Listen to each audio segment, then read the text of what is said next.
ഇന്ന് കുറച്ച് കുക്കിങ്ങും കാര്യങ്ങളും ഒക്കെയാണ് കേട്ടോ. ചെറിയൊരു വീഡിയോ ആണ്. അപ്പോൾ ആദ്യമായിട്ട് കാണുന്ന കൂട്ടുകാരാണെങ്കിൽ ഒന്ന് ലൈക്ക് ചെയ്യുകയും സബ്സ്ക്രൈബ് ചെയ്യുകയൊക്കെ ചെയ്യുക കേട്ടോ. എന്നിട്ട് വീഡിയോ സ്കിപ്പ് ചെയ്യാതെ ഒന്ന് കാണുകയും ഷെയർ ചെയ്യുകയൊക്കെ ഒന്ന് ചെയ്യണം കേട്ടോ.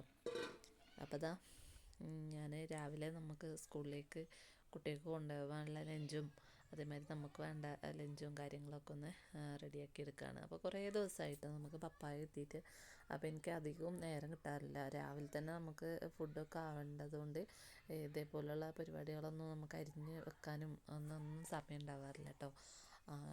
ഞാൻ വേഗം ഒരു മദ്രസയിൽ വിട്ടതിന് ശേഷം വേഗം അടിച്ചു വാരലും തുടക്കലും അതേപോലെ ചോറിന് വെള്ളം വെക്കലും അലക്കലും ഒക്കെ ഇതിൻ്റെ കൂടെ ഒരു 8:30-ൻ്റെ ഉള്ളിൽ നമ്മൾ ചെയ്യുന്നതാണ്. അപ്പോൾ അതുകൊണ്ട് തന്നെ ഇങ്ങനത്തെ എന്തെങ്കിലും സംഭവങ്ങളുണ്ടെങ്കിൽ അത് അരിഞ്ഞു വെക്കാനും അതിനൊന്നും നമുക്ക് സമയം ഉണ്ടാവാറില്ല കേട്ടോ. പിന്നെന്താ അത് ഞാനൊക്കെ ഒന്ന് അരിഞ്ഞ് വെച്ചിട്ടുണ്ട്. പിന്നെ നമുക്ക് ചപ്പാത്തിയാണ് ഉണ്ടാക്കുന്നത് കേട്ടോ. അപ്പോൾ അതിലേക്ക് വേണ്ട ലേശം മുട്ടക്കറി ഉണ്ടാക്കാമെന്ന് വിചാരിച്ചിട്ടാണ്. അപ്പോൾ തേങ്ങയൊക്കെ വറുത്ത് ഇതേപോലെ ഒന്ന് വാട്ടിയതിന് ശേഷം ഒന്ന് അരച്ചെടുത്തിട്ട് നമുക്കതിലേക്ക് മുട്ട പാർന്ന് ഉണ്ടാക്കാമെന്ന് വിചാരിച്ചിട്ടോ. സിമ്പിളായിട്ട് നമുക്ക് എന്താ പറയുക പെട്ടെന്ന് തന്നെ ഉണ്ടാക്കിയെടുക്കാവുന്ന ആ ഒരു മെത്തേഡിലാണ് ഞാൻ ഉണ്ടാക്കിയെടുക്കുന്നത്. അപ്പോൾ അത് ജസ്റ്റ് ഒന്ന് ഇതേപോലെ വാട്ടിയിട്ട് അതിലേക്ക് മസാലകളൊക്കെ ഇട്ട് പിന്നെ തേങ്ങയും കൂടി നമ്മളതിലേക്ക് ഇട്ട് കൊടുക്കുന്നുണ്ട്. എന്നിട്ട് അത് നന്നായിട്ട് വാടി വരുമ്പോൾ തീ ഓഫ് ചെയ്തതിന് ശേഷം ചൂടാറിയിട്ട് നമ്മൾ അരച്ചെടുക്കുകയാണ് കേട്ടോ ചെയ്യാറ്. വേണമെങ്കിൽ ഒന്ന് കറിവേപ്പിലയും കടുകൊക്കെ ഇട്ടിട്ടൊന്ന് വെളിച്ചെണ്ണയിൽ താളിച്ചെടുത്തിട്ടുണ്ടെങ്കിൽ സൂപ്പറാണ്. എന്നിട്ട് തിളച്ച് വരുന്ന സമയത്ത് അതിലേക്ക് മുട്ട കൊത്തി പാർന്ന് കൊടുക്കുകയാണ് കേട്ടോ ചെയ്യാറ്. എന്നിട്ട് നന്നായിട്ട് ഇളക്കിയെടുത്തിട്ടുണ്ടെങ്കിൽ നന്നായിട്ട് നമ്മൾ അടിപൊളി മുട്ടക്കറി റെഡി ആവും കേട്ടോ. അപ്പോൾ ചപ്പാത്തിയാണ് അതിലേക്ക് ഉണ്ടാക്കുന്നത്. അപ്പോൾ അതൊക്കെ ഞാനിതിലേക്ക് കുറച്ചായിട്ട് ഉൾപ്പെടുത്തിയിട്ടുണ്ട് കേട്ടോ. അപ്പോൾ ഇതാ നമുക്കിന്ന് ഞാനിത് വോയിസ് ഓവർ കൊടുക്കുന്ന സമയത്ത് സ്കൂൾ ലീവാണ്. അപ്പോൾ അതുകൊണ്ട് തന്നെ കുട്ടികൾ ഭയങ്കരമായിട്ട് സൗണ്ട് ഉണ്ട് കേട്ടോ പുറത്ത്. പിന്നെ അതാ ഞാൻ പപ്പായ അതേപോലെ മുറിച്ചൊക്കെ വെച്ചിട്ടുണ്ടായിരുന്നു. അപ്പോൾ അത് ബാക്കി ഒന്ന് റെഡിയാക്കിയതിന് ശേഷം ഞാൻ ചെറുപയറാണ് കേട്ടോ ഉച്ചക്കേക്ക് നമ്മൾ കറി ഉണ്ടാക്കുന്നത്. അപ്പോൾ അതിലേക്ക് നമുക്ക് 2 കഷ്ണം അതിലേക്ക് ഇടാമെന്ന് വിചാരിച്ചു കേട്ടോ. ഉരുളക്കിഴങ്ങിനൊക്കെ പകരം ചെറുപയറിലേക്ക് ഇടാമെന്ന് വിചാരിച്ചു. പിന്നെ നമ്മളിത് മുറിച്ച് വെച്ചിട്ടുണ്ടെങ്കിൽ ഇനി എന്തെങ്കിലുമൊക്കെ ആയിരിക്കും കേട്ടോ വെക്കുക. അപ്പോഴത്തേക്ക് അത് വാടിയിട്ടുണ്ടെങ്കിൽ ഒരു കയ്പ്പ് വരും കേട്ടോ. നമ്മുടെ ഈ പപ്പായക്കുള്ളൊരു കേടാണ്, കുറച്ചൊന്ന് വാടി കഴിഞ്ഞിട്ടുണ്ടെങ്കിൽ കഴിക്കും. അതുകൊണ്ട് തന്നെ അത് വേഗം നമ്മൾ അത് യൂസ് ചെയ്തിട്ടില്ലെങ്കിൽ നാശമായി പോകാനും ചാൻസ് ഉണ്ട് കേട്ടോ. അപ്പോൾ അത് വിചാരിച്ച് ഞാൻ കറിയിലും ഇട്ടു. പിന്നെ ബാക്കി നമ്മൾ ഉപ്പേരിയും കൂടി വെച്ചിട്ടുണ്ട്. പിന്നെ നമുക്കിന്ന് കേബേജും കൂടി ഉപ്പേരിക്ക് ഉണ്ടായിരുന്നു കേട്ടോ. അപ്പോൾ അതും വെച്ച് ഉച്ചക്കേക്ക് അതും എടുക്കുക, രാത്രിക്ക് വേറെ എടുക്കാമെന്ന് വിചാരിച്ചിട്ട് അങ്ങനെ ഞാൻ പ്രിപ്പയർ ആക്കി വെച്ചിട്ടുണ്ട് കേട്ടോ. അപ്പം ഞാൻ കുറേ ദിവസമായി വീഡിയോസൊക്കെ ഇട്ടിട്ട്, കാരണം ഞാനിപ്പോൾ കുറച്ച് ദിവസമായിട്ട് സ്റ്റിച്ചിങ്ങിന് പോകുന്നുണ്ട് കേട്ടോ. അപ്പം ഞാൻ അപ്പോൾ ഒരു സിനിമയിൽ നമ്മുടെ അരിശ്ര അശോകൻ പറയുന്ന മാതിരി എഴുതാനല്ലേ സാറേ അറിയുള്ളൂ, വായിക്കാനറിയില്ലല്ലോ എന്ന് പറഞ്ഞ മാതിരി തയ്ക്കാൻ നന്നായിട്ട് അറിയാം, പക്ഷേ വെട്ടാൻ അറിയില്ല കേട്ടോ. അങ്ങനെ നമ്മൾ വെട്ടാൻ വേണ്ടിയിട്ട് പഠിക്കാൻ വേണ്ടി പോവുകയാണ്. അതുകൊണ്ട് തന്നെ രാവിലെ എല്ലാ പണിയും ഒരുക്കി 9:30 മണിയാകുമ്പോഴത്തേക്കും നമുക്ക് ബസ് വരും കേട്ടോ. അപ്പോൾ ആ ബസ്സിൽ പോകാൻ വേണ്ടിയിട്ട് പടേന്ന് പണികളൊക്കെ ഒരുക്കി ഓടാറാണ് പതിവ്. പിന്നെ ഒരു 4 മണിയാവും കേട്ടോ എത്താൻ. പിന്നെ കുട്ടികളും പിന്നെ അവർക്ക് ഭക്ഷണം കൊടുക്കുന്ന തിരക്കും പിന്നെ നമ്മുടെ ക്ഷീണവും കാര്യങ്ങളും പണികളും ഒക്കെ കൂടിയായിട്ട് പിന്നെ നമുക്ക് വീഡിയോ എടുക്കാനൊന്നും ഒരു മൂഡും ഉണ്ടാവില്ല, സമയവും ഉണ്ടാവില്ല കേട്ടോ. വീഡിയോ എടുക്കണമെങ്കിൽ ചില്ലറ നയിപ്പൊന്നല്ല, നന്നായിട്ട് നമ്മൾ സമയവും വേണം, അതിനനുസരിച്ച് നമുക്ക് സന്ദർഭവും കാര്യങ്ങളൊക്കെ വേണം കേട്ടോ.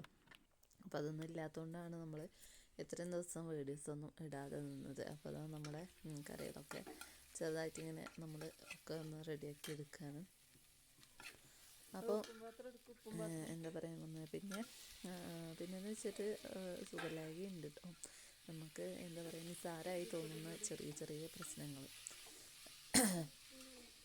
എന്താ പറയുക, ഭയങ്കര ദേഷ്യം അല്ലെങ്കിൽ ഇടയ്ക്ക് ഭയങ്കര സങ്കടം. എന്തിനാണ് സങ്കടപ്പെടുന്നതെന്ന് ചോദിച്ചാൽ അറിയില്ല കേട്ടോ. അതേമാതിരി എന്തിനാണ് സങ്കടപ്പെടുന്നതെന്നും അറിയില്ല, എന്തിനാണ് ദേഷ്യപ്പെടുന്നതെന്നും അറിയില്ല. പിന്നെ വല്ലാത്തൊരു ഫീലിങ്സാണ് മനസ്സിന് കേട്ടോ. ഒറ്റക്കാണോയെന്ന് വെച്ചാൽ അല്ല, പക്ഷേ ഒറ്റക്കല്ലേന്ന് വെച്ചാൽ ആണ്, അങ്ങനത്തെ ഒക്കെ ഒരു ഫീലിങ്. പിന്നെ നമുക്ക് പണിയെടുക്കാൻ ചെറിയ ചെറിയ മടികൾ, അതേമാതിരി തൊടുന്ന ഭാഗത്തൊക്കെ വേദന, പിന്നെ അങ്ങനത്തെയൊക്കെ ചെറിയ ചെറിയ പ്രശ്നങ്ങൾ കേട്ടോ. പക്ഷേ അത് വലിയൊരു പ്രശ്നമാണെന്ന് ഞാൻ ഹോസ്പിറ്റലിൽ പോയി കാണിച്ചപ്പോഴാണ് പറയുന്നത് കേട്ടോ. നമ്മൾ നമ്മുടെ ബ്ലഡും കാര്യങ്ങളും തൈറോയിഡും ഒക്കെ ടെസ്റ്റ് ചെയ്തു കേട്ടോ. അതിൻ്റെ കൂട്ടത്തിൽ നമുക്ക് വിറ്റാമിൻ ഡി എന്ന് പറയുന്ന സംഭവം കൂടി ഉണ്ട്. അതും കൂടി ഡീറ്റെയിൽ ആയിട്ടൊന്ന് ചെക്ക് ചെയ്യണമെന്ന് വന്നിരുന്നു ഡോക്ടർ കേട്ടോ. അപ്പോൾ അതുകൊണ്ട് തന്നെ നമ്മൾ ഡീറ്റെയിൽ ആയിട്ട് ചെക്ക് ചെയ്തു. അത് അന്ന് കിട്ടിയില്ല കേട്ടോ, അതിൻ്റെ റിസൾട്ട് പിറ്റേ ദിവസമാണ് കിട്ടിയത്. ഒന്നാമത് മേലങ്ങയും വേദന, അതേമാതിരി ജോയിൻ്റൊക്കെ വേദന, ആ ഒരു വേദന ഒക്കെ കാണിക്കാൻ വേണ്ടിയിട്ടാണ് പോയത് കേട്ടോ. ഷോൾഡർ വേദന, വിട്ടുമാറാത്ത വേദന, ഇന്നും വേദന എന്ന് പറയുന്നതുകൊണ്ട് തന്നെ അങ്ങനെ ഹോസ്പിറ്റലിൽ പോയതാണ്. കാണിച്ചു നോക്കുമ്പോൾ വിറ്റാമിൻ ഡി നമുക്ക് എത്രയോ ശതമാനം വേണം, അതിൽ 19 മാത്രമേ ഉള്ളൂ കേട്ടോ. നമുക്ക് ഒരു 30 വേണമെന്നാണ് പറയുന്നത്, അതിൽ 19% ഉള്ളത്. അതുകൊണ്ട് തന്നെയാണ് ഈ വേദനകളും അതേമാതിരി മാനസികമായിട്ടുള്ള ശാരീരികമായിട്ടുള്ള ഒക്കെ പ്രശ്നങ്ങൾ എന്നാണ് ഡോക്ടർമാർ പറഞ്ഞത് കേട്ടോ. കാരണം നമ്മൾ വെയിൽ കൊള്ളാൽ കുറവായതുകൊണ്ടാണ് മെയിനായിട്ട് ഇത് വന്നത് എന്നാണ് അവർ പറയുന്നത്. വെയിൽ കൊള്ളൽ കുറവാണ്, അധികം പണിയൊക്കെ കഴിഞ്ഞിട്ടുണ്ടെങ്കിൽ ഉള്ളിലിരിക്കൽ തന്നെയാണ് പണി. നമുക്ക് പിന്നെ പുറത്തങ്ങനെ ഇറങ്ങാൻ മാത്രം സ്ഥലവും കാര്യങ്ങളൊന്നും മുറ്റൊന്നും ഇല്ലാത്തതുകൊണ്ട് തന്നെ, പിന്നെ റോഡ് സൈഡായതുകൊണ്ട് നമ്മളങ്ങനെ പുറത്തിറങ്ങാറൊന്നുമില്ല കേട്ടോ. നമ്മളെന്താ പറയുക, ഒന്ന് മുറ്റടിക്കാൻ ഇറങ്ങും, അല്ലെങ്കിൽ ഒന്ന് തിരുമ്പിയതൊന്ന് തോരടാൻ വേണ്ടിയിട്ട് ഇറങ്ങും, അത്രേ നമ്മൾ ഇറങ്ങാറുള്ളൂ. പിന്നെ നമ്മൾ കോഴിക്ക് ഫുഡ് കൊടുക്കാനോ അല്ലെങ്കിൽ അവരെ നോക്കാനോ അങ്ങനെയൊക്കെ ഇറങ്ങാന്നല്ലാണ്ട് വേറെ ഒന്നിനും ഇറങ്ങാറില്ല കേട്ടോ. പിന്നെ ഫുള്ള് നമ്മൾ ഉള്ളിൽ തന്നെയല്ലേ, അലക്കലും തുടക്കലും വെച്ചുണ്ടാക്കലും ഒക്കെ ഉള്ളിൽ തന്നെയാണ്. നമ്മളതിന് പുറത്തേക്കൊന്നും ഇറങ്ങില്ല. അതുകൊണ്ട് തന്നെ വെയിൽ കൊള്ളൽ കുറവാണ്. വെയിലിൻ്റെ പ്രധാന കാരണം വെയിൽ കൊള്ളാത്തതുകൊണ്ടാണ് എന്നാണ് പറയുന്നത്. അങ്ങനെ കുറച്ച് ഒരു 30 ദിവസം കുടിക്കാനുള്ള ഗുളിക തന്നിട്ടുണ്ട്, ഓരോ ദിവസം ഓരോന്നായിട്ട്. പിന്നെ നമ്മളോട് വെയിൽ കൊള്ളാൻ പറഞ്ഞിട്ടുണ്ട്. പിന്നെ വിറ്റാമിൻ ഡി അടങ്ങിയ ഭക്ഷണങ്ങൾ അങ്ങനത്തെയൊക്കെ കഴിക്കാനൊക്കെ പറഞ്ഞിട്ടുണ്ട് കേട്ടോ. മെയിനായിട്ട് വെയിൽ കൊണ്ടാൽ മതി എന്നാണ് പറഞ്ഞിട്ടുള്ളത്. അപ്പം ഞാൻ ഗൂഗിളൊക്കെ ചെയ്ത് നോക്കുമ്പോൾ മെയിൻ വില്ലൻ എന്ന് പറഞ്ഞാൽ സൂര്യപ്രകാശം തന്നെയാണ് കേട്ടോ. നമുക്ക് സൂര്യപ്രകാശം നമ്മുടെ മേത്ത് ഏൽക്കാത്തതുകൊണ്ടാണ് മെയിനായിട്ട് നമുക്ക് അസുഖം വന്നിട്ടുള്ളത്. അങ്ങനെ നമ്മൾ മരുന്നൊക്കെ വാങ്ങി ഇവിടെ എത്തി. പിന്നെ നമ്മളങ്ങനെ മരുന്നൊക്കെ കുടിച്ച് അങ്ങനെ പോകുന്നുണ്ട് കേട്ടോ. പിന്നെ അങ്ങനെ അസുഖമൊക്കെ ആയപ്പോൾ പിന്നെ എന്താ പറയുക, ഒരു സ്റ്റാർട്ടിങ് പ്രോബ്ലം. കുറേ ദിവസം നമ്മൾ വീഡിയോസ് ഇടാതിരിക്കുമ്പോൾ നമുക്കൊരു മടി വരും കേട്ടോ. നമ്മൾ എന്തായാലും ഒരു പണി ചെയ്യാതിരിക്കുമ്പോൾ നമുക്ക് പിന്നെ ചെയ്യുമ്പോൾ ഒരു എന്താ പറയുക, തുടങ്ങാനൊരു പാടുണ്ടല്ലോ, ആ ഒരു പാട് തന്നെ. അങ്ങനെ ഞാൻ ഈ വീഡിയോസ് എടുത്ത് വെച്ചിട്ട് കുറേ ദിവസമായി, എന്ന് വെച്ചാൽ കുറേ ദിവസമായിട്ടോ, ഒരു രണ്ടാഴ്ചൻ്റെ മേലെ ആയി തോന്നുന്നു. നമ്മൾ വീഡിയോസ് എന്ന് നിർത്തിയോ അന്ന് എടുത്ത് വെച്ചതായിരിക്കാം. അങ്ങനെ ഞാൻ ഇന്നതാ എന്നും വിചാരിക്കും നാളെ എന്നിട്ടോ. അങ്ങനെ നമ്മൾ ഫോണിൽ തോണ്ടി അങ്ങനെ കഴിയും. പിന്നെ അപ്പോഴത്തേക്ക് നെറ്റ് കഴിയും, പിന്നെ വൈകുന്നേരം ആവും, പിന്നെ വൈകുന്നേരത്തെ പണിയാവും, അങ്ങനെ സമയം പോവും. അങ്ങനെ ഞാൻ ഇന്ന് വിചാരിച്ചു എന്തായാലും വേണ്ടിയില്ല, എന്ന് നമുക്കത് എഡിറ്റ് ചെയ്തിട്ട് വോയിസ് ഓവർ കൊടുത്ത് അപ്ലോഡ് ചെയ്യാൻ വെക്കാമെന്ന് വിചാരിച്ചിട്ടാണ് ഇന്നിപ്പോൾ അതാ മെനക്കെട്ട് ഇരുന്നിക്കാണ് കേട്ടോ. അപ്പം നമ്മളിതാ സാമ്പാർ ഉണ്ടാക്കാൻ കുറച്ച് പച്ചക്കറിയൊക്കെ കിട്ടിയിട്ടുണ്ടായിരുന്നു. കുറേ ദിവസം നമ്മൾ പച്ചക്കറിക്ക് ഇങ്ങനെ പറയുമായിരുന്നു കേട്ടോ. അപ്പോൾ എന്താണെന്ന് വെച്ചാൽ മലക്ക് പോണ സീസൺ ആയതുകൊണ്ട് തന്നെ ഭയങ്കര വിലയാണ്, കുറച്ച് കഴിഞ്ഞിട്ട് വാങ്ങാമെന്ന് പറഞ്ഞുകൊണ്ട് നിൽക്കുന്നു. അപ്പോൾ പിന്നെ വില കുറച്ചൊന്ന് ആറിയപ്പോൾ നമ്മൾ കുറച്ച് പച്ചക്കറികളൊക്കെ വാങ്ങിയിട്ടുണ്ടായിരുന്നു കേട്ടോ. അപ്പോൾ വഴുതന, അതേപോലെ തന്നെ വെണ്ട, ചേന, ചേമ്പ്, നമ്മുടെ മുരിങ്ങക്ക, ബീൻസ്, അങ്ങനത്തെ കുറച്ച് സാമഗ്രികളൊക്കെ നമ്മൾ വാങ്ങിയിട്ടുണ്ടായിരുന്നു. അപ്പോൾ അതൊക്കെ ഒന്ന് നമ്മൾ പരിപ്പിലിട്ടിട്ടൊന്ന് സാമ്പാറും കൂടി വെച്ച് എടുക്കാമെന്ന് വിചാരിച്ചിട്ട് നമ്മൾ ചെറുപയറും വെച്ചിട്ടുണ്ട്. ഇത് നമ്മൾ രാത്രിയൊക്കെയാണ് കേട്ടോ നമ്മൾ ഉണ്ടാക്കിയെടുക്കുന്നത്. കാരണം നമുക്കിവിടെ കറി കുട്ടികൾക്ക് ലീവാണെങ്കിൽ തീരെയും തികയില്ല, സ്കൂളുണ്ടെങ്കിലും അവർക്ക് കൊടുത്തേക്കണ്ടേ, അതൊക്കെ വിചാരിച്ചിട്ട് കേട്ടോ. അപ്പോൾ ഞാൻ അതൊക്കെ റെഡിയാക്കി വെച്ചിട്ടുണ്ട്. പിന്നെ നമുക്കിതാ ഈ കോസ് കിട്ടിയിട്ടുണ്ട് കേട്ടോ. ഇതിൻ്റെ പേരെന്തായിരുന്നു, കാബേജ്. അപ്പോൾ അതും കിട്ടിയിട്ടുണ്ടായിരുന്നു. അപ്പോൾ അത് ഇവിടെ ചിലവാകാൻ കുറച്ച് പണിയാണ്. അപ്പോൾ ഞാനത് ആ ചെറിയൊരു പീസ് എടുത്തിട്ട് കുറച്ച് വെക്കാമെന്ന് വിചാരിച്ചു കേട്ടോ. അപ്പോൾ തേങ്ങ ഒക്കെ ഇട്ട് വെച്ചിട്ടുണ്ടെങ്കിൽ കുട്ടികൾ കഴിച്ചോളും. ചിലപ്പോൾ കഴിക്കും, ചിലപ്പോൾ കഴിക്കില്ല, ചിലപ്പോൾ ഞാൻ തന്നെ കഴിക്കേണ്ടി വരും കേട്ടോ. ഉണ്ടാക്കിയിട്ടുണ്ടെങ്കിൽ അധികം സാധനങ്ങൾ അവർ കഴിച്ചിട്ടില്ലെങ്കിൽ നാശമാക്കി കളയണ്ടേന്ന് വെച്ചിട്ട് ഞാൻ തന്നെ കഴിക്കും. അപ്പം ഞാൻ വിചാരിച്ചു ഇനിയിപ്പോൾ ഏതായാലും കുറച്ച് വെക്കാം, അവർ കഴിച്ചാലും ഇല്ലെങ്കിലും ബാക്കി വന്നിട്ടുണ്ടെങ്കിൽ അധികം വേസ്റ്റായി പോകില്ലല്ലോ എന്ന് വെച്ചിട്ടുണ്ടോ. അപ്പോൾ അതൊക്കെ ഒന്ന് മുറിച്ചെടുക്കുകയാണ്.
അടുപ്പ് ഉള്ളിൽ തന്നെയാണ് കേട്ടോ കത്തിക്കാറ്. കാരണം അന്ന് ഗ്യാസ് കഴിഞ്ഞപ്പോൾ ഉള്ളിലേക്ക് അടുപ്പും ആക്കിയതാണ്, 2 കട്ടയൊക്കെ വെച്ചിട്ട് കേട്ടോ.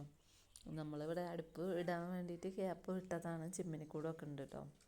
അപ്പോൾ അങ്ങനെ കത്തിക്കാൻ തുടങ്ങിയതാണ്. കാരണം രാവിലെയൊക്കെ ഭയങ്കര മഞ്ഞും തണുപ്പും, അതേമാതിരി പകൽ ഭയങ്കര കാറ്റുമാണ് കേട്ടോ. അതുകൊണ്ട് തന്നെ നമുക്ക് പുറത്തടുപ്പ് ഒറ്റ അടുപ്പല്ലേ ഉള്ളൂ, അപ്പോൾ അത് കത്തിക്കാനൊന്നും പറ്റില്ല.